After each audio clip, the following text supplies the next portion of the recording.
এই গরমে আর কোনো কিছুই খেতে ভালো লাগছে না। তার জন্য লাউ দিয়ে রুই মাছের তরকারি আর সাথে থাকছে পটল ভাপা।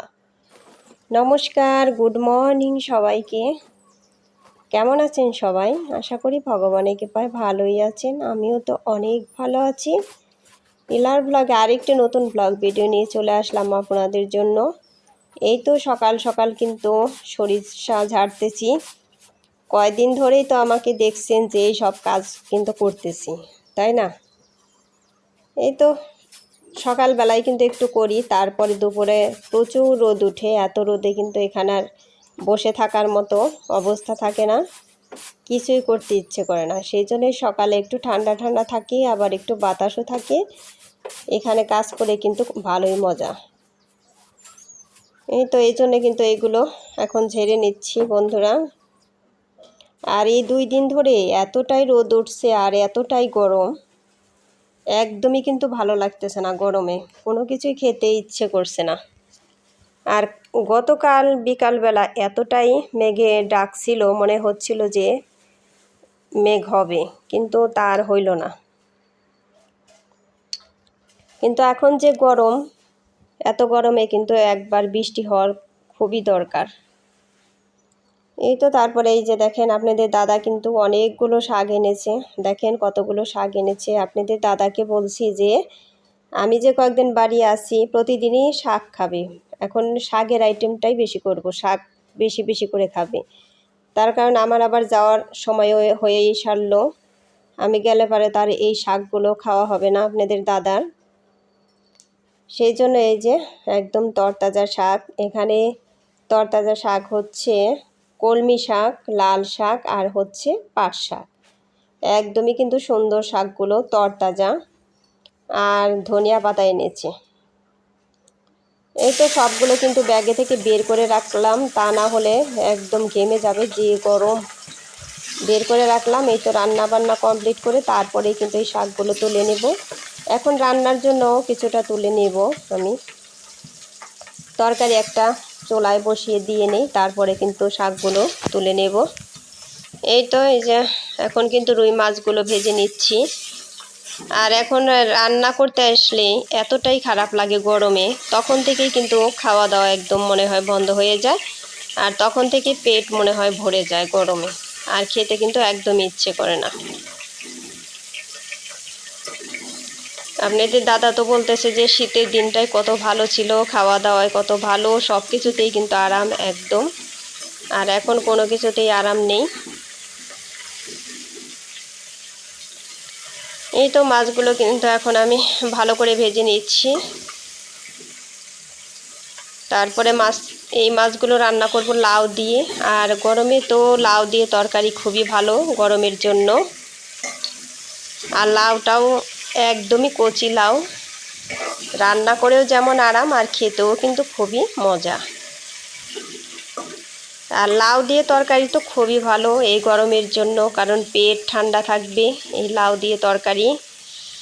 এই তো মাছগুলো কিন্তু আমার ভাজা হয়ে গেছে, এখন আমি উঠিয়ে নিচ্ছি। আর বন্ধুরা একটা লাইক দিয়ে আমার ভিডিওটি কন্টিনিউ করবেন। আপনাদের একটা লাইক আমার ভিডিওটিকে এগিয়ে যেতে সাহায্য করবে।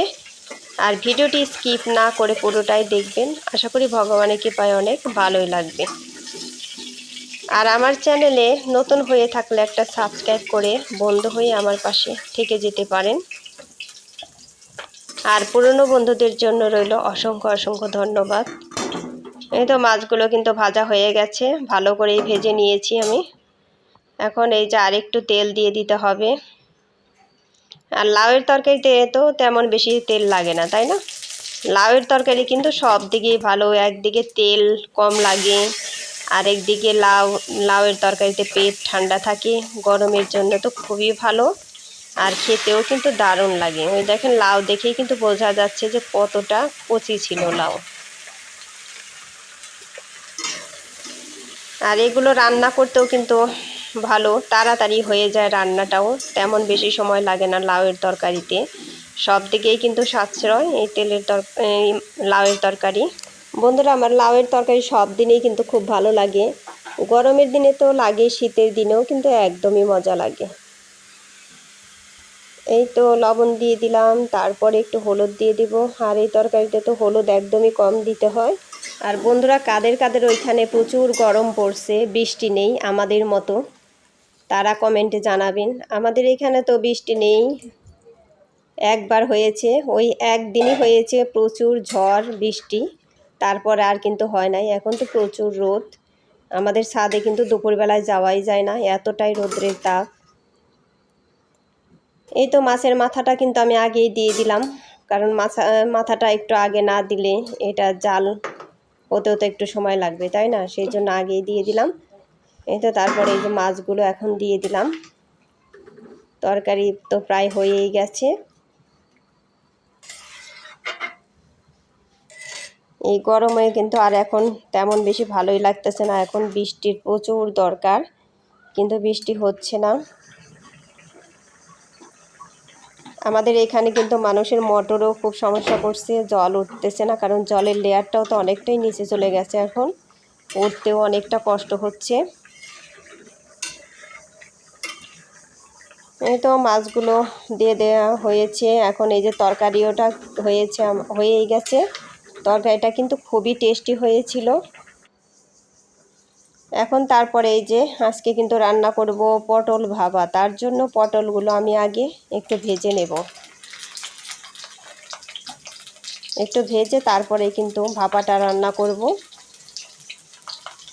আর এই লাউয়ের তরকারিটাও খুবই টেস্টি হয়েছিল, আর এটাও কিন্তু আজকে অনেক মজা করেই রান্না করব, এই পটল ভাপাটা। তার জন্য বন্ধুরা পুরো ভিডিওটাই দেখতে থাকেন। এই তো একটু লবণ আর একটু কিন্তু হলুদ দিয়ে দিলাম, এর মধ্যে সামান্য একটু দিয়ে দিলাম ভাজার জন্য, কারণ একটু হলুদ টলুদ না দিলে ভালো ভাজা হয় না, সেই জন্য কিন্তু একটু হলুদ আর লবণ দিয়ে দিলাম। এখন পটলগুলো আমি ভালো করেই ভেজে নেব, তার কারণ পরে তো আর ভাজা হবে না, শুধু ভাপাটাই হবে।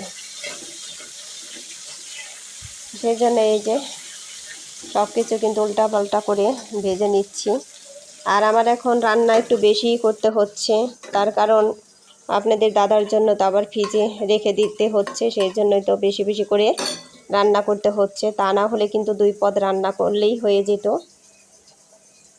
এই তো পেঁয়াজ বাটা এখানে দিয়ে দিয়েছি, পেঁয়াজ বাটা, তারপরে টমেটো বাটা দিয়েছি, আর মরিচ বাটা, সব কিছুই কিন্তু এখানে বেটে দিয়ে দিলাম, সরিষার তেল দিয়ে দিলাম। এখন এই যে মশলাগুলো দিয়ে দিচ্ছি, এখন মশলাগুলো ভালো করে আমি মিশিয়ে নেব। ভালো করে মিশিয়ে তারপরে কিন্তু আমি পটলও দিয়ে দেব এর মধ্যে।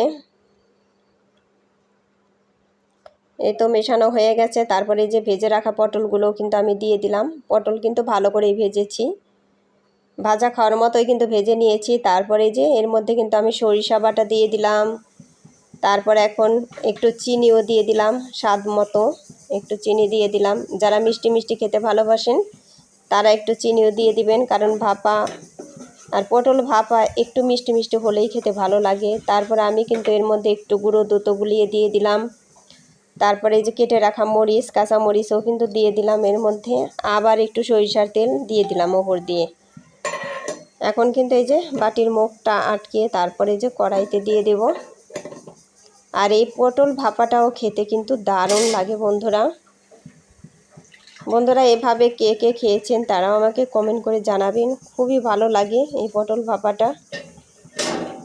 তারপরে সরিষা বাটা, আর সরিষাটাও খুব ভালো, সরিষাগুলো একদম ঝাঁঝালো, সেই জন্য কিন্তু খেতে বেশি ভালো লাগে। আমি যখন এই যে সরিষা বাটা এর মধ্যে দিয়ে দিলাম, এতটাই সুন্দর সেন্ট বের হচ্ছিল তা বলার মতো না। এই যে এখন এই যে ঢাকনাটা খুলে দিলাম, খুবই কিন্তু সুন্দর গন্ধটা বের হচ্ছে।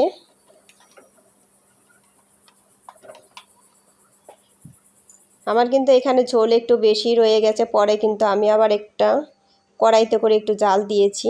আমার মনে হলো যে এভাবে তেমন বেশি ভালো হচ্ছে না, সেই জন্য কিন্তু কড়াইতে করে আবার একটু জালও দিয়েছি। যাই হোক বন্ধুরা, এই যে পরে কিন্তু শাকগুলো আমি তুলে নিয়েছি, আবার শাক ভাজিও করে নিয়েছি।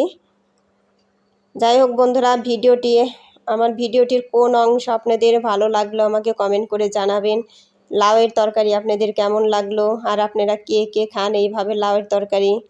পটল ভাপাটা আপনাদের কেমন লাগলো সেটাও আমাকে জানাবেন। সব রান্নাই কিন্তু দারুণ হয়েছিল। পটল ভাপা খেয়ে তো মনে হচ্ছিল যে সবগুলো ভাত এই পটল ভাপাতেই খেয়ে নিই, এরকমই কিন্তু মনে হয়েছিল।